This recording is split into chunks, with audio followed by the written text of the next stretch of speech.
Forbes India presents AWS The Mavericks in association with IvyCap Ventures.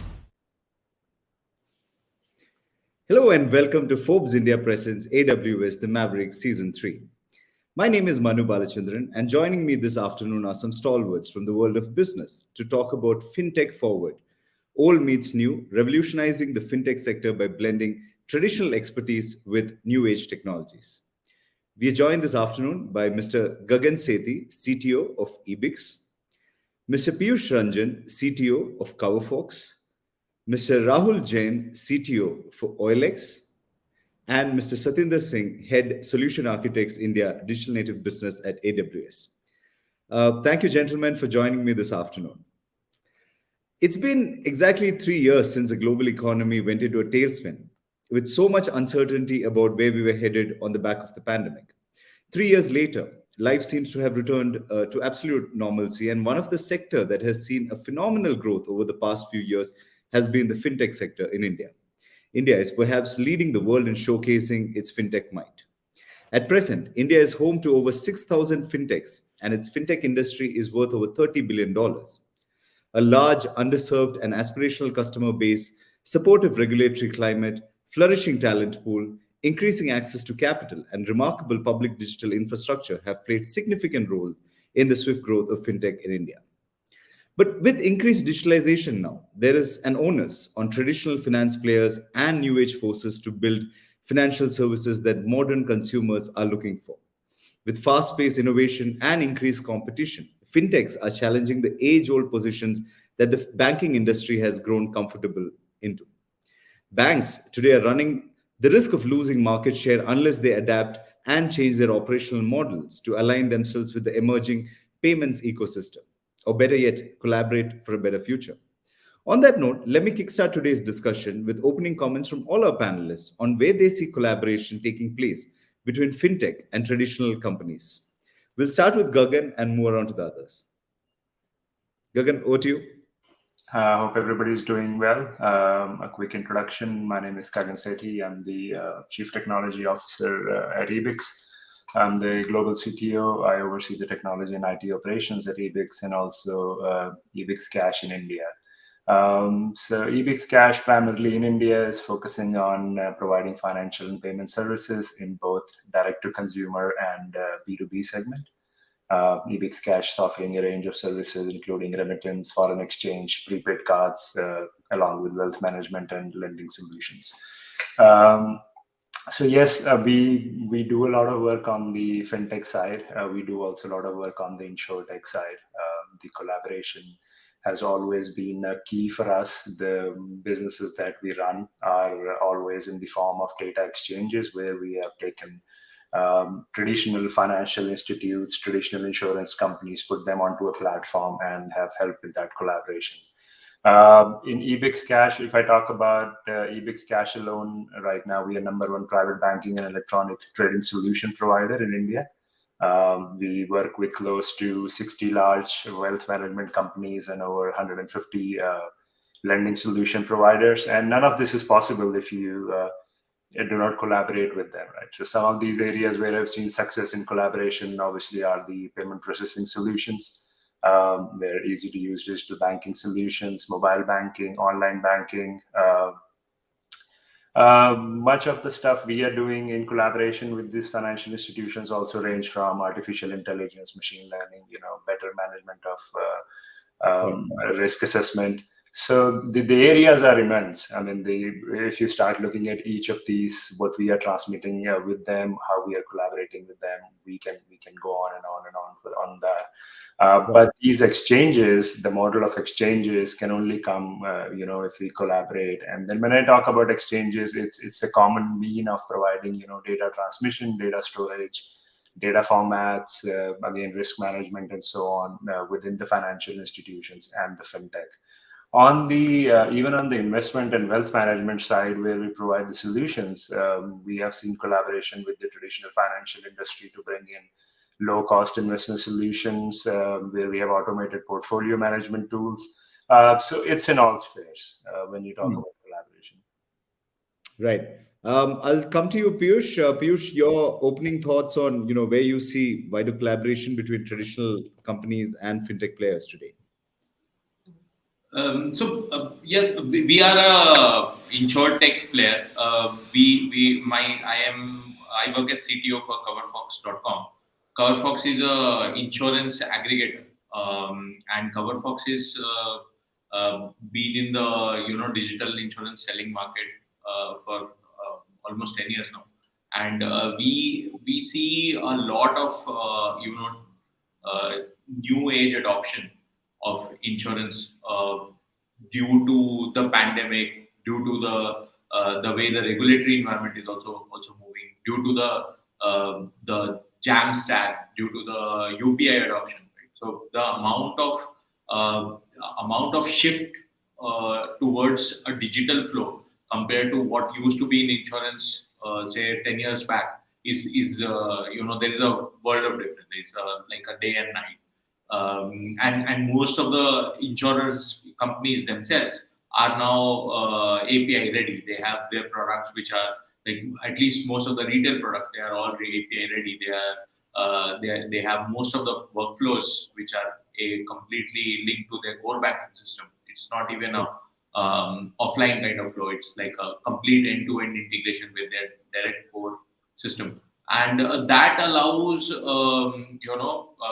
kind of flows that the user experience that you provide as an aggregator to your customers is a world of difference. Like the travel industry, you have the various global distribution system called GDS, right? Abacus and Galileos of the world. All the airline inventory is online. And similarly, now we have all the insurance industry is completely online, and their pricing and their all their flows, including the KYC, etc., is completely online. And the regulator has been pushing the industry forward. They are also talking about new kind of innovation like Bima Sugam and things like that, which basically would move the insurance forward. You also have to realize that India is a relatively less insured country. Yeah. In fact, even in the top countries that we now are in, our per capita GDP insurance is very very low, and more lower when it comes to general insurance. Though government has definitely pushed it quite a lot with Fasal Bima Yojana and the health insurance, but the kind of cover we should have and the kind of cover we have, there is a still a large gap, and that can only be filled with completely digitized solution. It's not that people will suddenly buy more insurance, more retail insurance product, or people will buy these bulk products more. It would be that people would buy embedded product more. While you are buying your mobile phone, you will buy a warranty cover for your screen. While you are buying a TV, you will buy manufacturing warranty. That's not really insurance, but it's warranty product. Similarly, while taking NBFC loan, people are now buying hospital insurance, which is small ticket size, hospital insurance. Similarly, life insurance, personal accident insurance. You can now take a ride in one of the taxi aggregators and take a ₹2 personal accident loan. So Right. as soon as you sit in the car, you are insured, right? So these are called embedded flows. So the embedded flows will increase the adoption also quite a lot, because they are more contextual, and you don't really need to buy a bulky policy to get this insurance done. So these kind of things will also push the digitization more and more, which we have already seen rapidly unfold in the COVID days. Absolutely, very fascinating. Rahul, your opening thoughts on where the sector is today, and also in terms of collaboration. Yeah, sure. Thanks a lot. So, folks, I'm Rahul. I'm part of OLX Group. Take care of the technology. I'm CTO of OLX Autos. We are present in 9 countries, and the basic business models are definitely more popularly known for classified business, but we are also into consumer financing and card transaction business all across the locations. We operate from 4 different continents. We are in Americas, South Americas, and Europe and Asia. I think both the gentlemen have already covered a lot of things about the intersection of it. According to me, I think it's a perfect mix. On one side, specifically in India, I think RBI is still not allowed the neo banks or any fintech institutions to with the regulated licenses, right? So there is a clear-cut need where all the fintechs have to build a strategic partnership with the traditional banks or traditional institutions and amplify their services. But being a customer of different new age services, I think I'm into finding something which is very much accessible, very seamless, and very scalable for me. And now with these kind of services which are available 24/7 support is available, then you can quickly open up your account, which is highly efficient. So according to me, I think it's a perfect mix where one needs the other, and on the other side, regulatory banks as well. I think they also need a quick scale, specifically India, where millennial population, Gen X population is quickly growing, and the internet consumer-based population is also quickly growing. So I think for them also, it is a very strong advantage to actually connect with the new age fintech startups and try and get into the these kind of capabilities. Right. We'll just come back to how neobanking is sort of disrupting traditional banking, and I'll take all of your views. But let me just bring in Satinder here. Satinder, when we're talking about all of this disruption taking place, take us through the tech aspects of fintech and the relevance of cloud, in all of this. I think if you really look at it, Manu, fintech has used very few nuances. I think the first one is customers have high expectation and more choices. The second one is data reveals a lot of insights. The third one is there are new forms of risk and regulations where security becomes primary. And the last but not the least, customers are always asking how fast.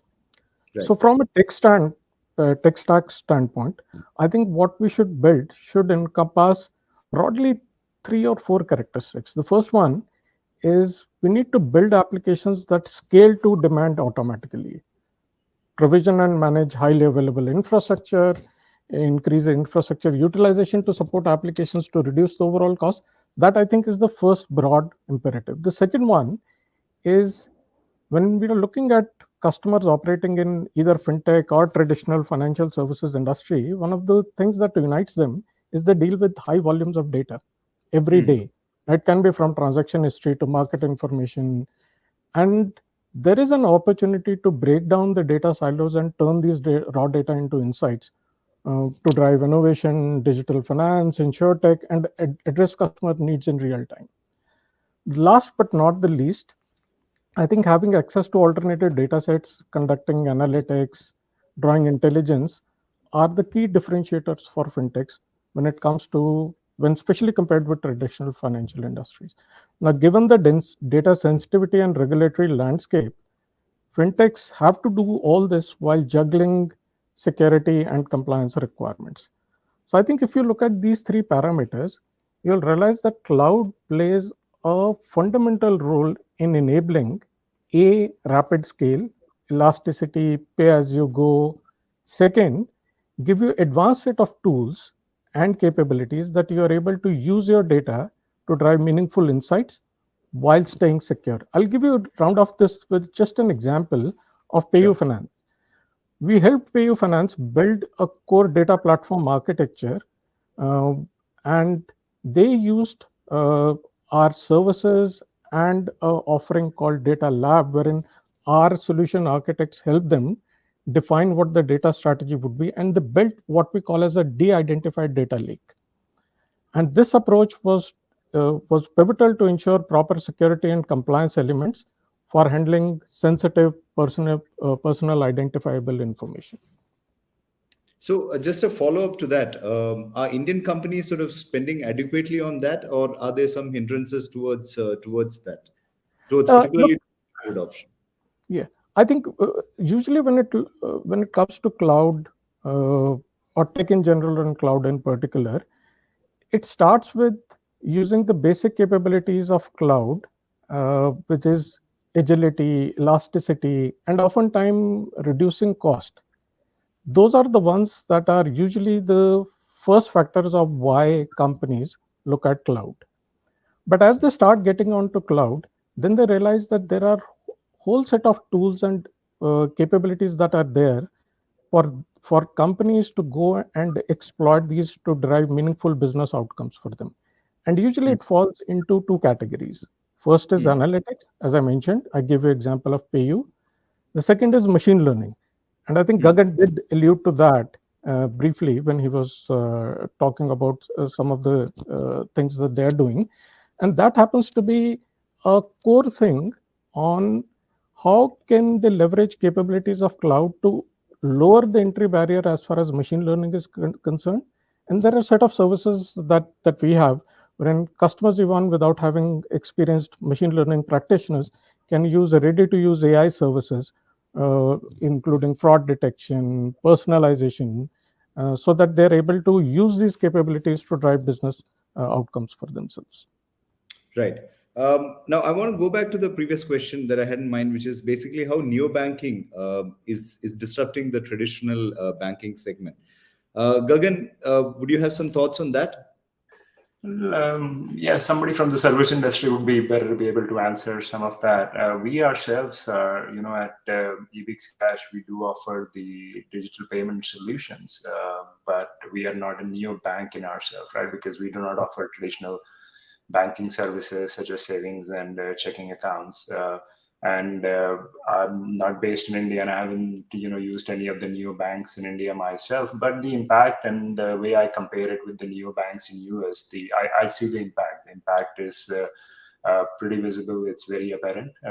They are certainly way more faster and convenient. And some of the neobanks I traditionally read about are banks like Neo, Jupiter, and a few years back, SBI launched, I think, a bank called I was reading about that.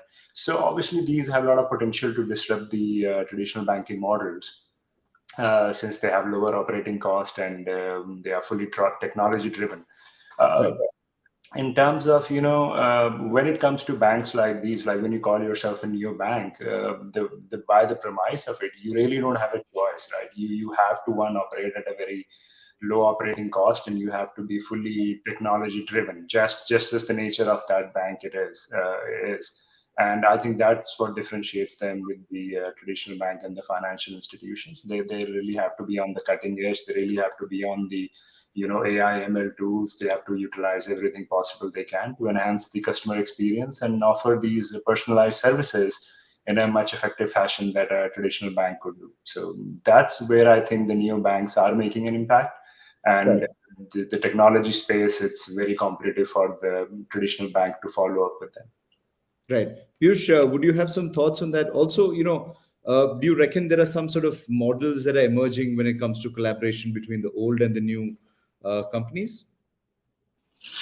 Definitely. So, old and new companies, there is a large divide in terms of level of technology tools that are available. So I'll give you an example, something that we work on. So CoverFox technology arm is called CoverStack, and CoverStack basically is an API based low code or a no code solution for selling insurance. So we power insurance journeys at various different players. One of them is ICICI Direct. So ICICI Direct has a lot of customers, and when they are selling insurance to their customers, most of it is going through our pipes.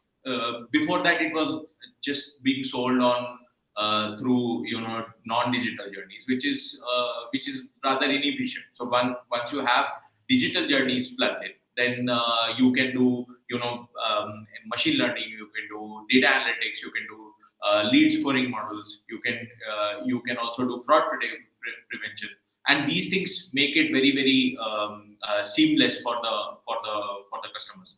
We also power some of the used car, and we have Mr. Jain from OLX Auto. So I'll give you an example of that. So one of the large used car retailers in the country uses our platform to while they are selling the car to the customer, Okay. in an automated manner, the policy would get generated, right? Because earlier they would have somebody sitting there physically punching the policies. There are always all kinds of error possibilities or delay in policy generation, etc. Once you have deep API integration with their system and the insurance integration, it is just automated. Similarly, we work with a lot of NBFCs which are in microfinance sector, right? Rural microfinance, and there we tag along the loan product. It's a very small ticket size loan product. We tag along the loan product with a very I would say a very small ticket size, but very effective hospital cover, right? And that what it does end up giving is that we end up enabling a very large part of population to having a health cover, which is just not covered through any of these insurance policies, like the large insurance policies. And these insurance products, that's what the beauty of the embedded product is, that embedded products cover only a part of the risk, but they cover it really well, and they don't require a lot of selling and things like that. It's just attached to it, so the distribution cost is next to zero, and that's why the product's value proposition is much higher for the customer.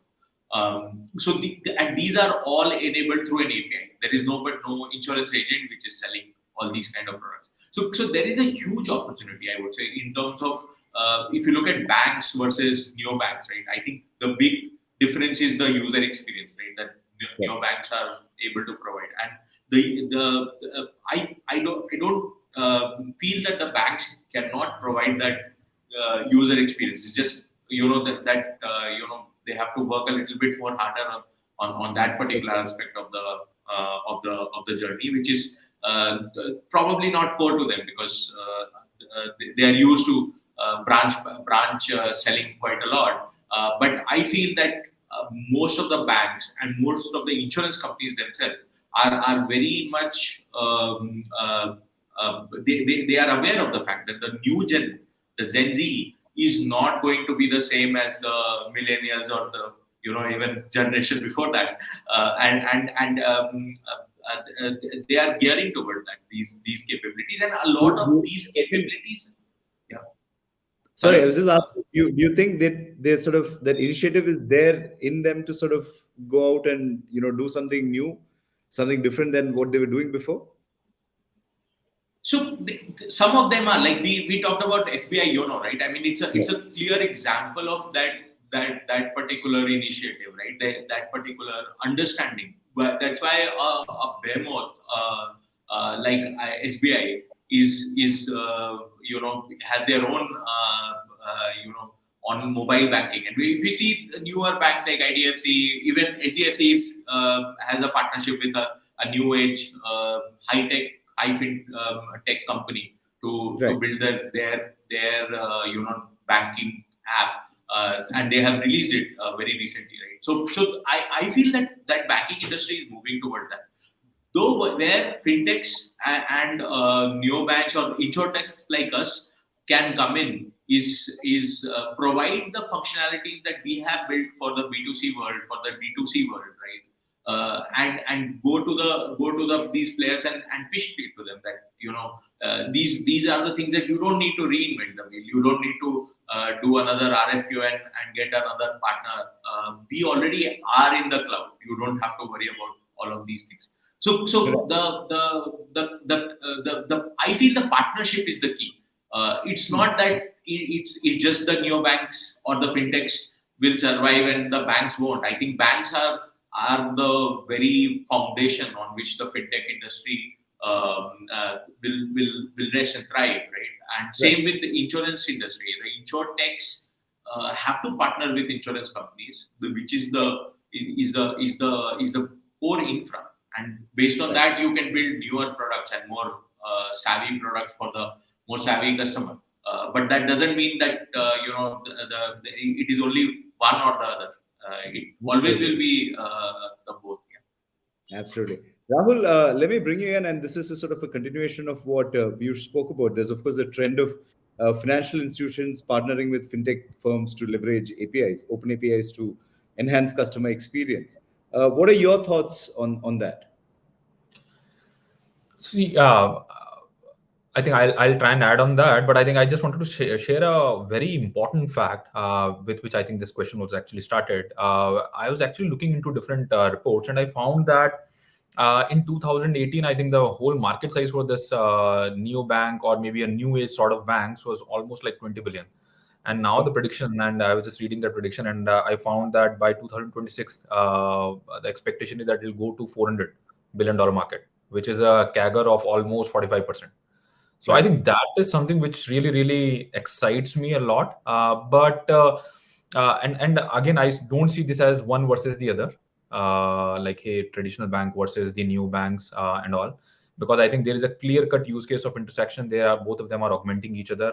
Me being a customer of one of the bank, I will say that hey, I get a flexibility now to associate myself to multiple different banks and try and use their different offerings. And maybe let's say Jupiter can give me a functionality from one offering from IDFC, and maybe other thing from Federal Bank as well, right? So they have started providing that sort of a aggregation. That's where I think as a customer we get a chance to choose.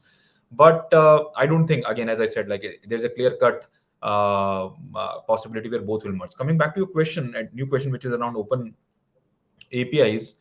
I think that's the way to grow. I think Piyush also talked about different API implementations, and I think also about embedded products. Everyone, mostly, specifically even in China also, I think if you say, then everyone is just trying to build an ecosystem and try and leverage offering from one to another. So it's like that, hey, I am my business is core, and let's say I am a core banking, I am a core autos, but I still need a lot of augmented or support and offerings from different players, and that's where this open API sort of setup I think is a game changer and will eventually evolve.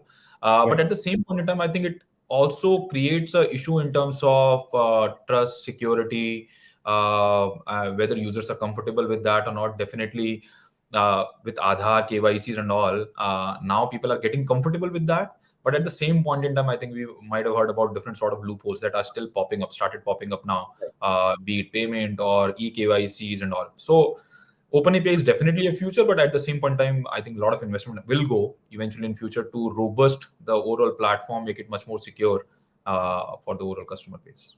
Right. Satinder, would you have any thoughts on that? I mean, do you agree with that? I mean, a lot of investments will need to sort of go into that space.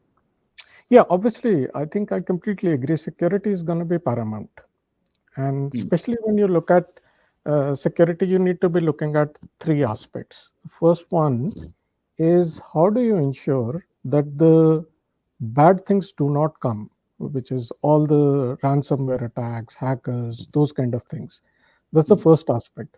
The second one is which is more of infrastructure security. Second one is information security. I think that's where the good things remain in the data, whether it is masking data, PII, encryption, those kind of things will become relevant. I think the third one that I think was being referred to is what I call as an interaction security.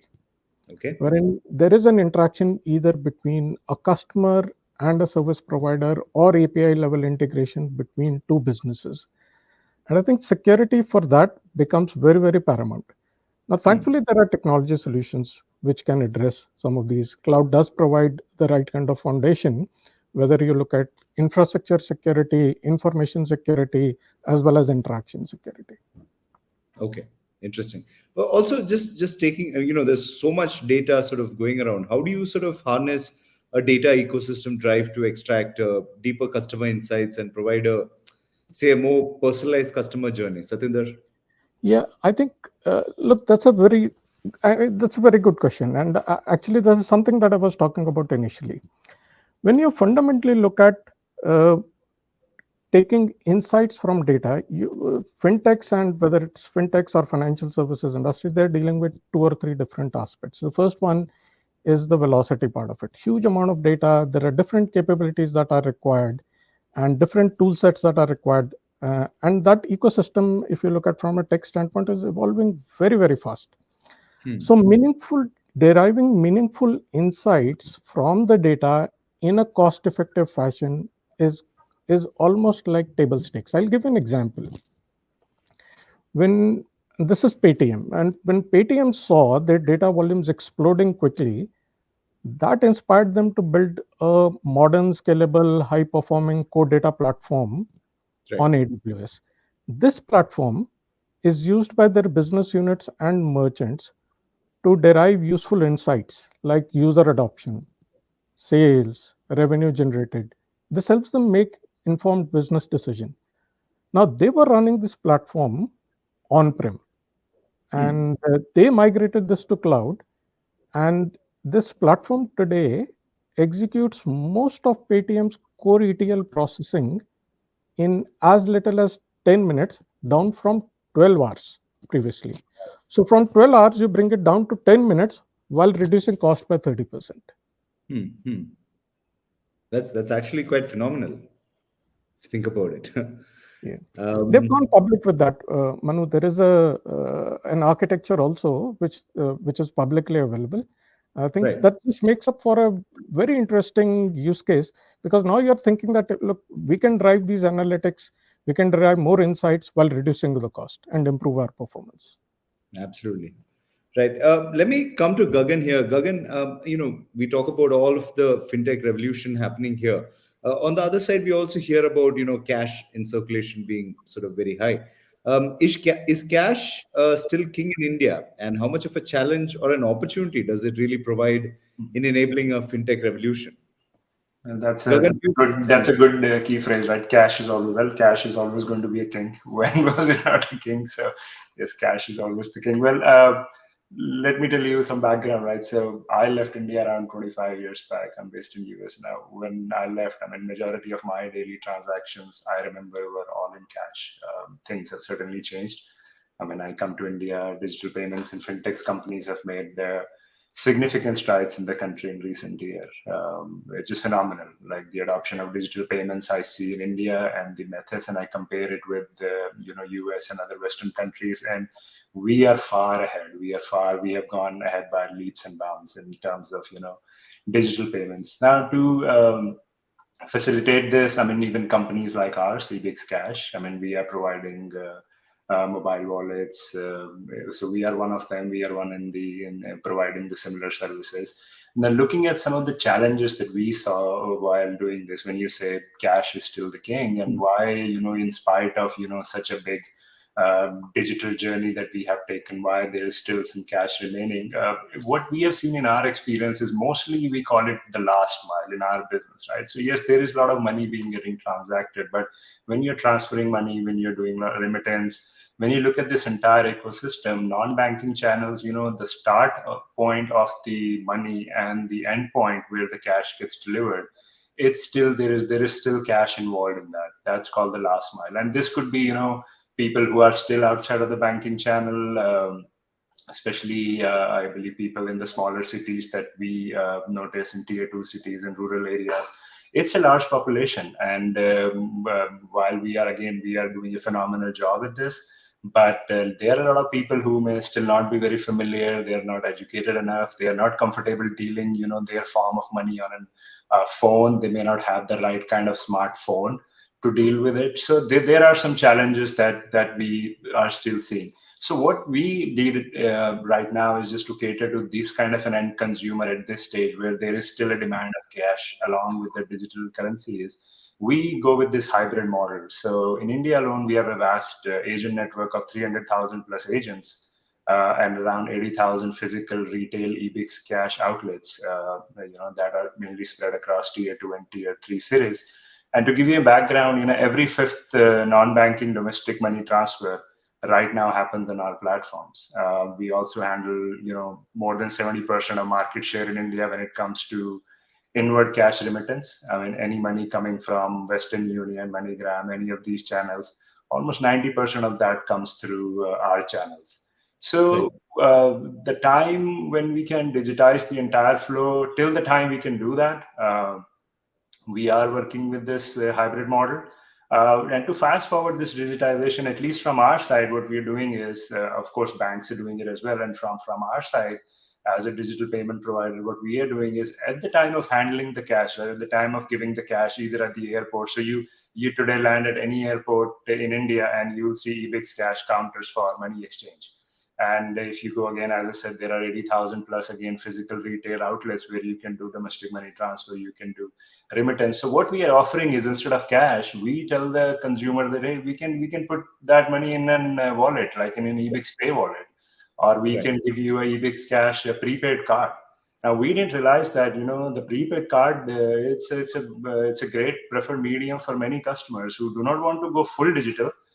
Who do not want to keep cash. So yes, there is a middle ground as well still in India, which is these prepaid gift cards. And again, when I was in India and when I used to travel, I mean, I never used to hear about prepaid gift cards at that time, but now it's getting common with point of sales everywhere, POS. You can use these gift card, prepaid cards everywhere. So today, what we believe is that at least IvyCap Cash, we believe we are the leader in the non-bank, this prepaid market.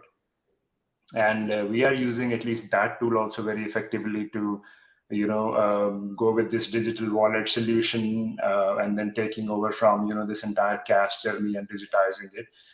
So those are the opportunities we are certainly making use of. And that's the market that I see. There is still a hybrid solution which is required, but very soon we'll see in coming years, this will go towards even a more digital transformation. Fascinating.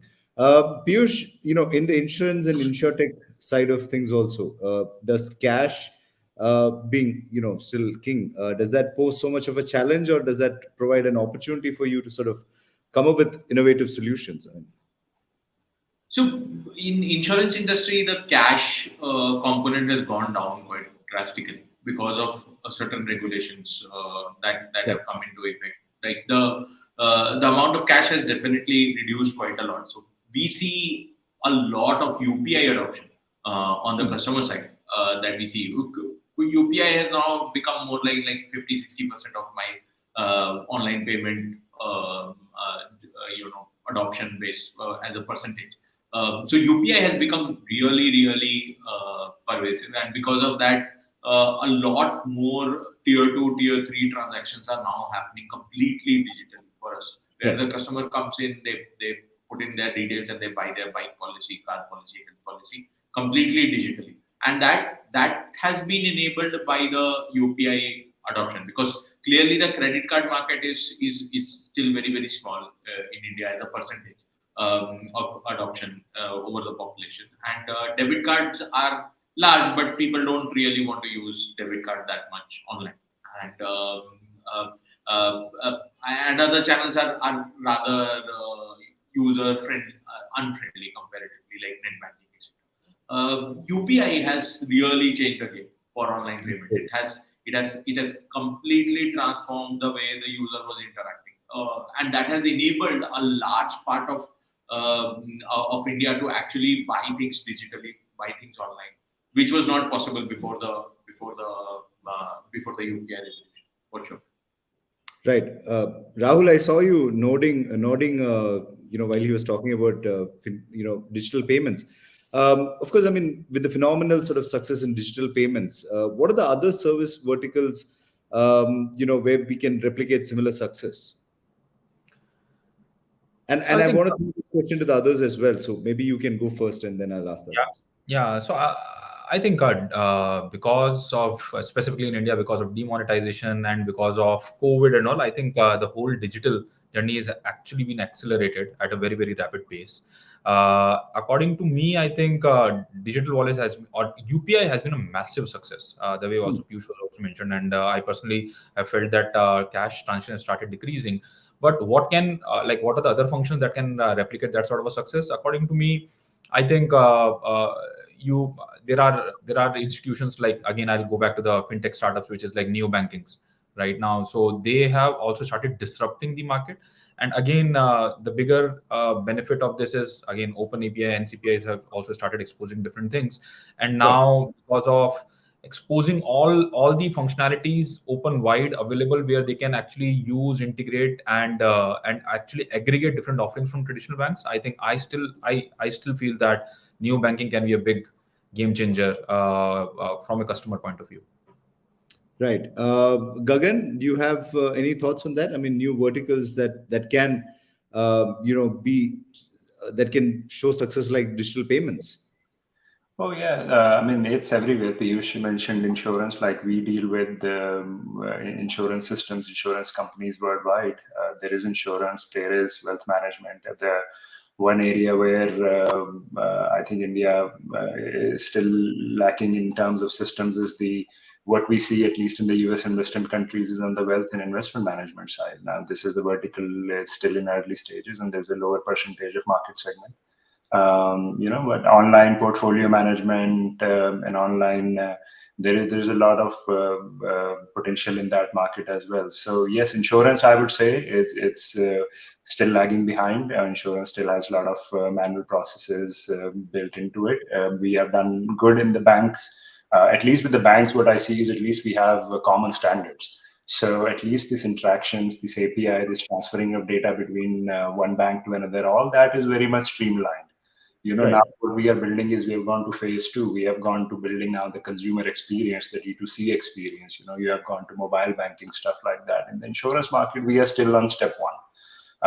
If you talk about between 3 insurance companies and 4 distributors and 5 producers, they don't even have the common standards to, transmit data within each other. And then Piyush obviously is working in India on that. He knows we do a lot of work through our BSC EBIX initiative on that. We are B2B player on that market segment as well in India. And we see this challenge. I mean, that's one industry where obviously, we can take a lot of lessons, what you're called, we can learn from our digital banking experience, standard experience, and try to replicate in the insurance market for sure. And third, as I said, is the space for wealth and investment management. Fourth, in my opinion, would be still the remittance space as well. I mean, there's still, as I said earlier in my previous question, a lot of cash still involved. It's a very manual process. Right. And there are a lot of opportunities in that area as well. Piyush, if I were to ask you, you mentioned, credit cards are still very small. Gagan spoke about insurance being possibly the next big one. Where do you think, the next big revolution, just like, the digital payments has happened, where do you think that's going to happen next? Oh, definitely. Like insurance is definitely a ripe for, disruption kind of space. And as Gagan very correctly mentioned that insurance has a lot of manual workflows. That there are more than 90+% of distribution is still being completely manual, and that definitely is a problem in terms of in terms of distribution, in terms of adoption of insurance product itself. I feel that that market, if it changes, it will increase the risk potential, like the risk taking potential of our population. So insurance industry going digital, adopting more digital journeys, not just in selling, but also in other journeys like claims and servicing of policies and things like that. It is going to be a game changer. So I can definitely talk about insurance, and I completely agree with Gagan in terms of a huge potential to adopt automated and digitized processes. Right. We'll just come to the AI ML part of things. Satinder, I just want to bring you here. We're talking about so many disruptions possible in the fintech space. Now, for companies, when you look at all of that, how do you sort of build your tech stack for growth and scale while dealing with all the disruptions that happen? I mean, even possibly something like COVID that happened. Yeah, and I think I'll start with answering this question on AI ML since you mentioned that. I think with the context of discussion that we are having, I do believe that AI and machine learning will play a pivotal role in identifying new use cases and delivering new business outcomes. I'll give you a few examples. The first one, the big category that I see is security and authentication, wherein whether it is a fintech or an insurtech, you can, or even an NBFC, you can streamline customer onboarding process by using machine learning for facial biometrics, OCR, NLP to verify identities, and using machine learning again to detect anomalous behavior, fraudulent scenarios like account theft, fake document, false personal information. I've given a lot of example. For this, I'll give you an example of a startup in Africa, and there are a lot of Indian companies who would be doing this as well. Ella Credit. Ella Credit is a startup in Africa, uses tools facial recognition system to verify an applicant's identity when more traditional forms of identification might not be available, and even provide proof of life in real time using smartphone cameras. They use our AWS recognition, some machine learning services, and once applicants are approved, Ella Credit is able to review their spending habits, use machine learning tools to determine additional credit worthiness, and whether they'll benefit from an expanded set of offerings, as an example, health insurance. So that is one kind of a use case. The second one that I would like to talk about is you talked about this whole embedded experience and the fact that you are able to deliver embedded offerings to customers. I think that's where machine learning does play a very important role, which is identifying the propensity of a user and making recommendations based on how your users and customers have interacted on your platform. Now, I'll give you another example. Now, this time within India, Edelweiss Life Insurance has trained machine learning models to deliver personalized services to over 370,000 customers. They use our technology called SageMaker. Using that, they've reduced the time to launch new machine learning models from 6 months to 3 weeks. And more importantly, they've increased their cross-sell rates by 300% and improved their fraud detection rates by 35%. Interesting. Rahul, let me come to you here. Satendra also spoke about this, about machine learning, and he gave that fascinating case in Africa. How can companies sort of better utilize AI, ML, and big data analytics while maintaining privacy and security, and especially from a fintech point of view? Yeah, and I think I'll just try and build on top of what Sidna just mentioned. See, there are multiple use cases, and maybe first I'll talk about the regulatory side of it. On regulatory side, I think anti-money laundering is something which is like probably one of the biggest thing right now, where all the financial institutions have to ensure that they can contribute towards AML. Counter-terrorism financing as well, I think, terrorism financing is also something which is right now popping up, right? And actually, I was discussing it with one of my friends in Visa, and they have to invest a lot of money in ensuring that they can figure out these side of patterns. And almost all sort of banking institutions, as well as Feds, also, I think they are trying to get into that sort of a thing where they try and find out patterns. In that case, I think it's a large volume of data that is available, and in that case it is impossible to use manual interventions to find out patterns. And at that point in time, I think artificial intelligence, machine learning can actually play, and actually is playing right now, a very critical role in identifying patterns, technologies like NLP, technology like text mining, as well as there are different algorithms that are there that helps in identifying different patterns, that helps in reducing the EML sort of thing right now. Apart from this, on the other side, specifically, let's say in OLX as well, where we have to deal with a lot of fraud cases as well, and we have built a lot of sophisticated algorithms, again with the use of NLP, data science algorithms, and machine learning algorithms that help us to identify different patterns, like how customers behave on our platform. They come, they try, and actually we have a massive access in terms of data, but at the same point we need to ensure that we are compliant in terms of GDPR. Maybe we are compliant in terms of, let's say in Turkey, we follow a rule of KVKK.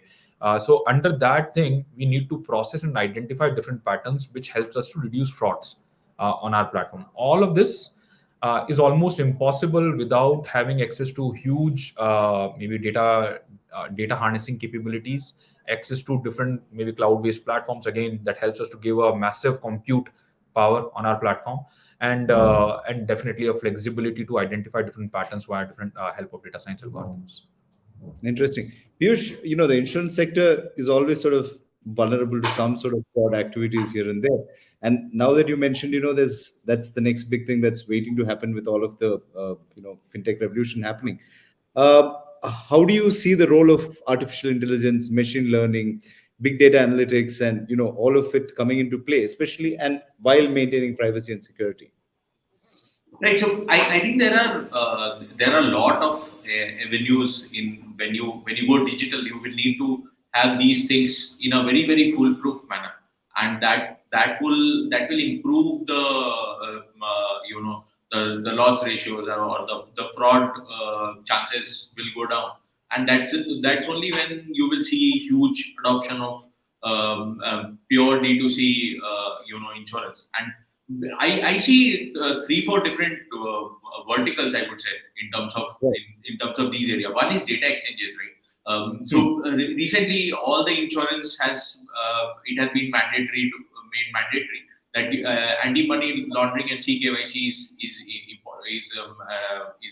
is actually mandatory for all kinds of buying processes, and that itself reduces a lot of fraud chances, because there were a lot of issues around that. That is one step in terms of using data exchanges. We are seeing account aggregator coming live very very fast, and most of the banks are now on top of that. That reduces the pain of giving the proof of proof of income and those kind of things for buying life product policies and term policies. Digital ID is another big government.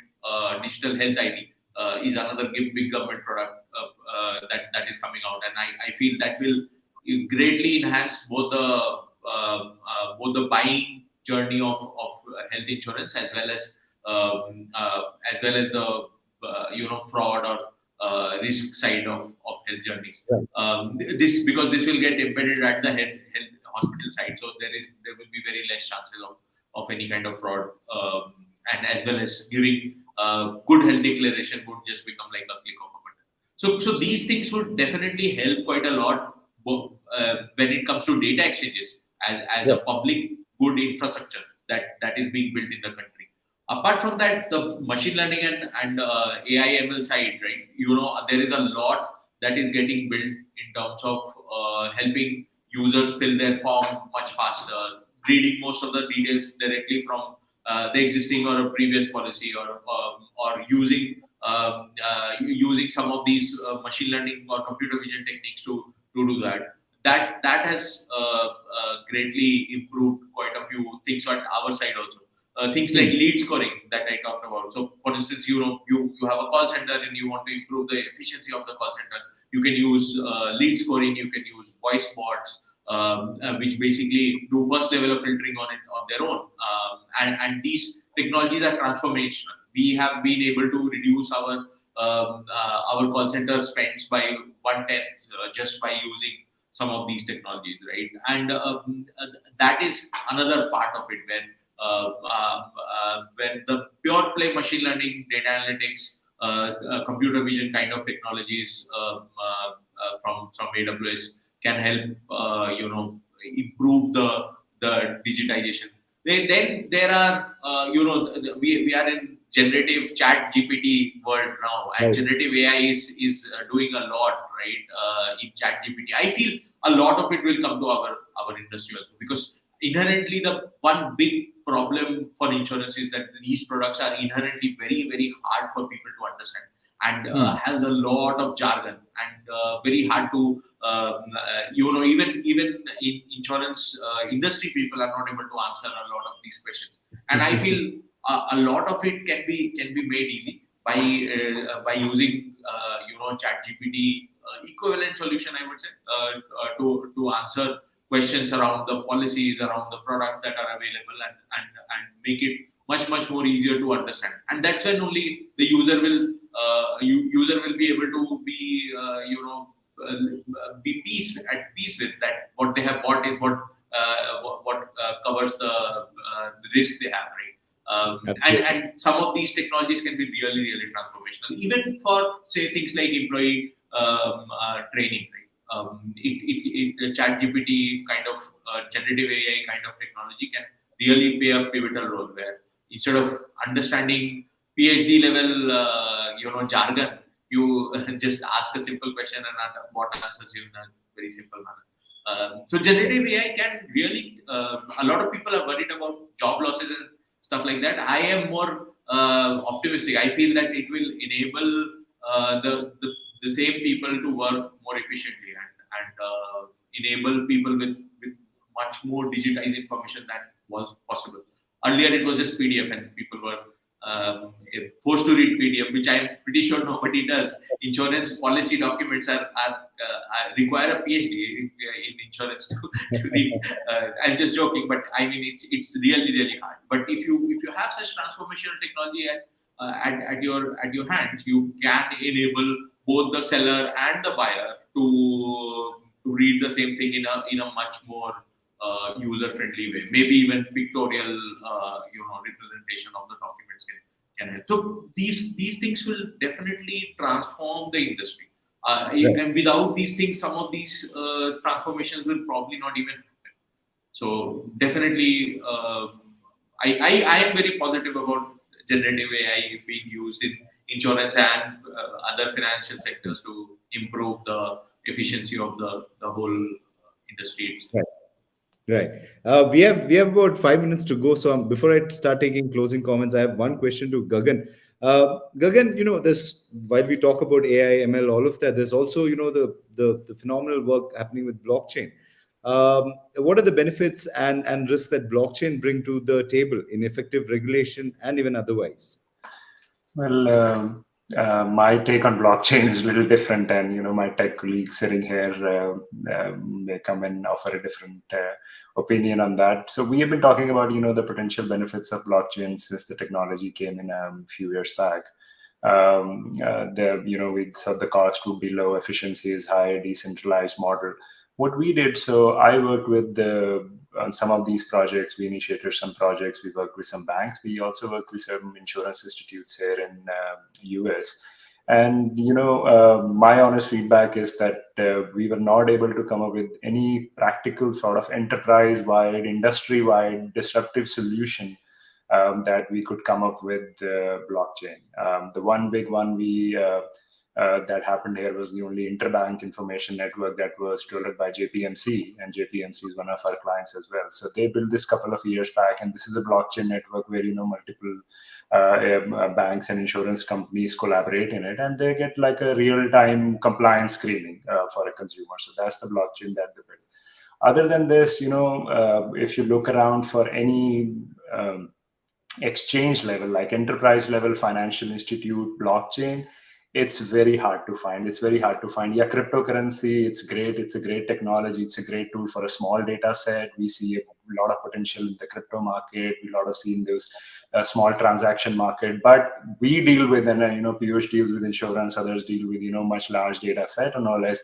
I mean, the moment it came to large volumes and large data set, we all started failing. I mean, I saw, because our volumes were even larger than credit card processing volumes. Even in a wealth management solutions, right? We have to provide real-time sort of stock market kind of transactions, and we couldn't come up with. The moment we started doing that, and we started actually losing the benefits of blockchain, and it started becoming more centralized than decentralized. So that's my opinion on blockchain. A lot of work is still happening, still going on. If something comes up, we'll adapt to it. So far, it's great for bitcoins and cryptocurrency, and we'll leave it at that. Okay, I know everybody will have some point to make there, but we're running really short on time. So we'll start taking closing comments, and I want all of you to sort of go to the topic of our discussion, about marrying fintech and traditional. Do you see collaboration, competition? What is the way forward? Rahul, I'll start with you and then go to the others.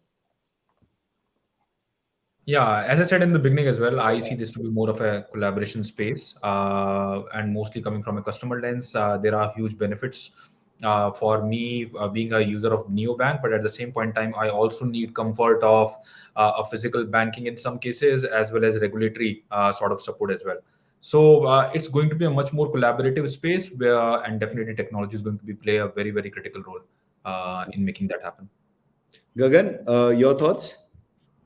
That in the beginning, so I'll let the shortage of time, I'll let others respond. Absolutely, huge collaboration space. That's the reason fintechs evolved, and fintechs evolved based on the fact that banks and financial institutes needed that technology arm, because when I look at a bank, when I look at an insurance company, they are not, the technology is not the thing that they came into the business for. They came into the business for to lend money, to do wealth management, to distribute money. Insurance came in the market for something else. Technology has been, sort of a side IT support services arm for many years for them. And certainly, with fintech and insurtech, they realize that, the outreach that they can have with the consumers, the outreach we can have with these new technologies, AI, ML, mobile, chat, GPT, I mean, all these things, banks and insurance companies do need all the insurtech and all the fintech that they can. And without them, of course, we would have no meaning as well, because we need them to succeed so that we can succeed. So there's a huge amount of collaboration that is still going on, and that will be required. Thank you. Right. Piyush, your thoughts? I think I've already talked about this subject. I definitely side with collaboration, I think. And I completely agree with Gagan. I think not all technology is useful. I also see that blockchain is not something that is very useful outside cryptocurrencies and a few other related areas. I feel API standardization or data exchanges are much more valuable in terms of enhancing. Like at the end of the day, the goal is to increase the financial inclusion, and I feel that a large part of it is coming from the Aadhaar, the KYC of the world, and UPIs of the world, than coming from any other technology to start with. Right. But yeah, I mean, I will definitely go with collaboration, because I feel these companies have built very good banking layer or very good insurance layer, and if new age companies can partner with them through APIs and through technology means, these can increase financial inclusion drastically. Right. Satinder, with all of the collaboration that's going to happen, what should be priorities for both traditional and new players? Look, it's a collaborative model. It's quite apparent and quite clear. I think everyone has talked about it. I think the fundamental thing that had to be addressed was technical maturity. So while banks were there at a level of technical maturity, the fintechs were at a very different level. I do believe that cloud provides a unification there, so that banks are able to deploy technology and take I'll say leaps as far as their technical maturity is concerned, come to a level where fintechs are already there, and whether it's API integration, B2C, B2C, there are a whole set of possibilities that emerge. Absolutely. Right. On that note, gentlemen, thank you so much for taking time out to join us this afternoon. I'll just leave with this parting thought, in an article that I read from Mr. Aditya Puri. It says, marrying trust and infrastructure of the banking industry with agile fintechs will produce the new bank that can be fun. So on that note, thank you once again for joining us this afternoon. We hope to see you soon, and all the best. Thank you. Thank you.